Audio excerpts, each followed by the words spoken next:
and welcome back to my channel. Today I'm back with a new video, some new content for you guys, because why haven't I given you guys some new content? Like, summer's basically over and I know you guys have been enjoying the sun, obviously taking precautions, wearing your face mask as you guys already know. But today I thought, why not give you guys, if you don't already know from the title, look at the title, but yeah, if you don't already know from the title, I want to give you guys living in an African parent's household pet peeves and the issues and all the habits that we go through to make us who we are today. Because at the end of the day, it's not easy, it's character building, it's thick skin building. Don't forget to like, comment and subscribe, and if you're new to my channel, you're very welcome to the family. As we are here, we're a Famalam, we're a unit, we're a kingdom. We're a kingdom, and that's a period. I'm from an African household. If you don't already know, your girl's East African. What do you do? What's up? I'm annoying, but yeah, so I'm East African. Obviously, like I said, growing up in an African household is a lot. Like, I don't think people actually deep it. It's character building. Like, it actually makes you who you are. Like, I'm like this because you have to find Banter in the hardship, in the negatives, in all of that. Otherwise you will die. The world will eat you like this. Right? So I just thought, why not make you guys a video talking about my pet peeves, the issues growing up in an African household, because we've all gone through it, just that we don't talk about it. Let's get straight into it. And yeah, like today I've decided that I'm gonna literally be doing my makeup on camera, my makeup. So if you want to see how I actually achieve this look, I got some lipstick for you. Why haven't we spoken about this? Like, I don't understand why we haven't spoken about this. But my first issue growing up in the African household, yeah, my first damn issue that I came to realize when I got older was, you know, this issue about, like, you remember when you was younger and whenever you went to an auntie's house or a relative's house and they'll say, do you want a drink or you want something? Your mum would, all of you would look at your mum like, and she would look at you like, and if she looks at you like this, you knew that you're not getting a drink. And if she looks at you like this, like, you was gonna get a drink, and you was like, yay! And obviously that was my first issue. I never used to understand why the parents never used to allow us to get drinks at other people's houses. But obviously growing up, you start to realize that everybody's different, everybody's weird. Like, by the way, I've already like done my base, which is like my eyebrows, my foundation, whatever. I don't know how I did this, but we survived. So like, I just feel like if you grew up in an African household, you genuinely went through some stuff. Like, you went through some serious growth.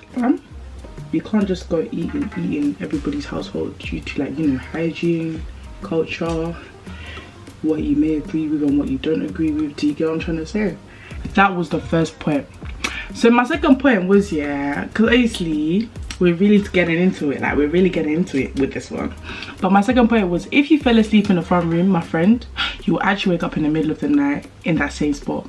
Like, African parents will not actually carry you to your bed. They're not going to do that. Like, I'm not going to lie, and if your mum did that, I'm not going to lie, go and like hug her, or your dad hug him and say thank you. Because I'm sorry, when I was growing up in my mum's household, if you fall asleep in that position, my friend, you're gonna wake up there.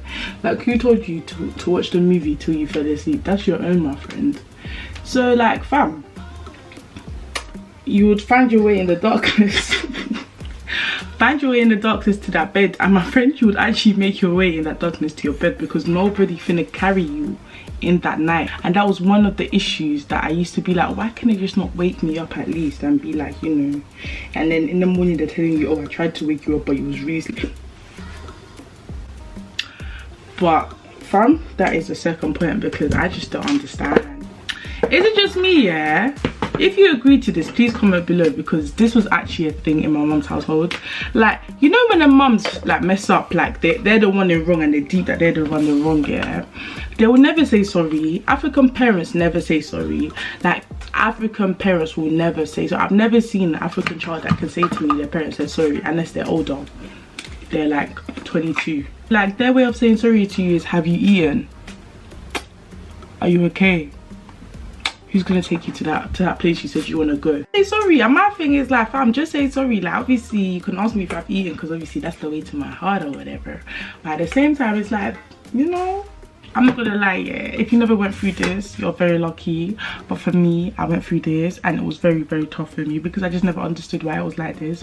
But growing up here, my mum would be like, if school finished at 3, I'll have to be home at 3:30.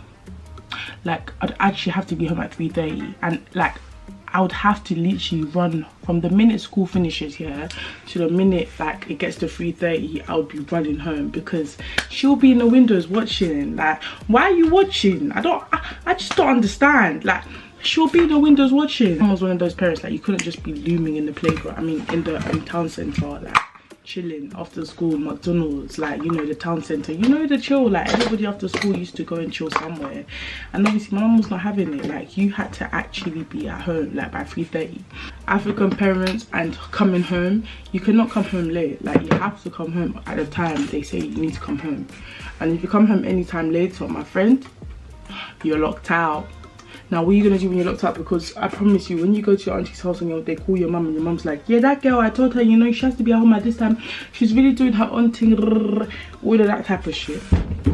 My friends, they're not gonna vouch for you. You'll be outside by yourself. Guys, if you agree with what I'm about to say, please thumbs up this video, because fam, this is peak. Like, what I went through was peak. Like, did any African child ever go to a sleepover? Like, apart from your cousins, your main biological family, was you ever allowed to sleep at anybody's house? Because I'm not gonna lie to you, I don't have that memory of sleeping at any of, you remember the school, like the school invited the invite birthdays, like people used to do to invite people to birthdays. I was never allowed. Like, I'm telling you, like the minute you bring that invite home, I promise you, my mum was actually going to throw it in the bin. And the thing is, it's kind of funny because I'm a mum now and I won't let my child go to a sleepover because I don't know, like I just be seeing stories on the news or whatever, and it's not like I don't trust the parents at this, like at her school or whatever, but it's just like, for my own sanity, let my child stay at home. You know, growing up in an African household, yeah, growing up in an African household, you actually have to have thick skin, because the cusses that used to be thrown around in that house, okay, live in an African household, you can just sit there. They're gonna cuss you, my friend, and you're gonna have to understand, yeah, that some of those cusses are jokes sometimes.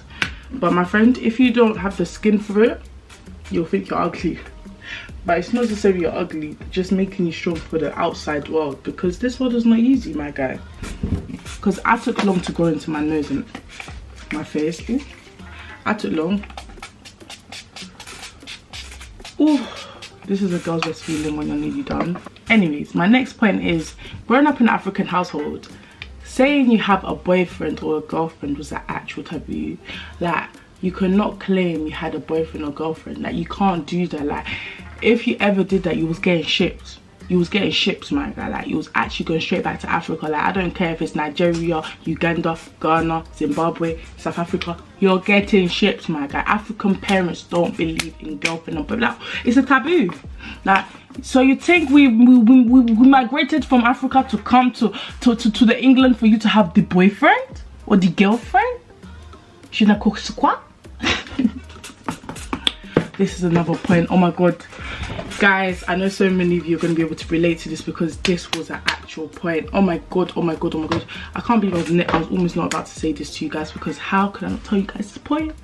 Let's say, yeah, you come from, like, I come from a very like strict religious family. We're Muslims in my family, but let's just say, like, I'm gonna give you guys an example. Like, let's say you live in, I don't know, Tottenham, and the auntie sees you in Wood Green with a boy. You are finished. Just dissolve yourself. Like, let the world swallow you. Like, by the way, is it just me that loves the mummy, mocha mummy? Mocha mummy is actually one of my favorite things ever to ever own in my makeup. Like, Rihanna did what she did. She did that. Oh my god, before you even get home, your mum knows what you've been doing. Guys, the last point, yeah, or one of the last points I want to talk about is, when you were sick in an African household, yeah, if you was not dying, yeah, your mum, your parents, your siblings, no one will believe you're sick. you physically had to be lying on the floor for your parents to believe that you're dying. Like, you'd be sent to school with that fever if you wasn't dying. Like, fam, it's actually the ghetto. Growing up in an African household is so hard. Yeah, I don't think people fathom that it takes a lot, but it's actually personality building at the same time, because I'm not gonna lie, like, I wouldn't have the personality I have today if it wasn't for the fact that I grew up in the household I did. But you can't like do so much with your African parents. Like, I remember, like, the first time I got this house, one of the things I did just to remind myself that I got my own house was leave my slippers on the stairs. Like, why are you telling me that no one can leave the slippers on the stairs? Now they're on the stairs in my own house. And even when my mom came to visit, she was like, Allawiyah, like, you know, you've left the slippers on the stairs. And I was just like, Mom, obviously 3 meters apart, this is my house. This is just me, yeah, that just doesn't wear lipstick all the time. So when I wear, I'm like, whoa. Yeah, like, this is the finishing look. Hope you guys like it. Ooh, if you like it, give me a thumbs. I'm annoying. So if you guys feel like you enjoyed my video, as we come to the end now, and obviously I've really enjoyed talking about these pet peeves, as growing up in the African household, like I said before, is a lot. Like, it's a damn lot, it's a damn whole load, like, you know what I mean? But if you feel like you'd like to see more content, don't forget to subscribe, because this is a family, the Famalam, as you guys already heard. And I'll be seeing you guys soon with some new content and some new updated new things for you guys. I've been working on some things, what we do, what's up. But yeah, I'll be seeing you guys soon, and don't forget to like, comment and subscribe, and I'll see you guys soon. Bye.